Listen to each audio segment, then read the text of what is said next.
ధనుస్సు రాశి వారికి ఈ వారంలో ఏదైనా అదృష్టం కలిసి వచ్చే అవకాశం ఉందా అండి? అలాగే ఉంది. 5 గ్రహాలు సహకరిస్తున్నాయి. క్రమంగా అనుకున్న పనులు నెరవేరుతాయి.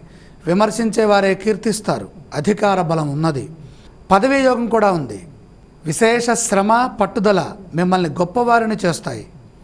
అద్భుతమైన మేధో సంపద అవసరమవుతుంది. అంటే శ్రద్ధ పెంచాలి. ప్రతిదీ కొత్తగా ఆలోచించాలి. ఏది మాట్లాడినా అది మన జీవితానికి అనుకూలంగా మార్చుకునే విధంగా మాట్లాడాలి. నూతన కార్యక్రమాలు ప్రారంభిస్తారు. మీరు అనుకున్నదే జరుగుతుంది. కుటుంబ సభ్యులతో కలిసి ఆనందాన్ని పంచుకుంటారు.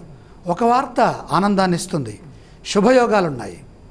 ఈ రాశి వారు పఠించవలసిన స్తోత్రాలు ఇవ్వండి. ఆనందప్రదంగా ఉండాలి అంటే విష్ణు సహస్రనామ స్తోత్రాన్ని చదువుకోవాలి. ఆలయ సందర్శన క్రమంలో ఏ దేవీ దేవతలను దర్శించాలంటారు? 1000 నామాలతో భాసిల్లుతున్నటువంటి శ్రీమన్నారాయణమూర్తి సందర్శనం సదా శ్రేయోదాయకం. ఈ రాశి వారు చేయవలసిన దానాలు ఇవ్వండి. ముఖ్యంగా ఇక్కడ కూడా శని దోషమే కనపడుతోంది కాబట్టి శని ప్రీతిగా నువ్వుల నూనెతో శని దగ్గర దీపారాధన చేసుకుంటే సరిపోతుంది.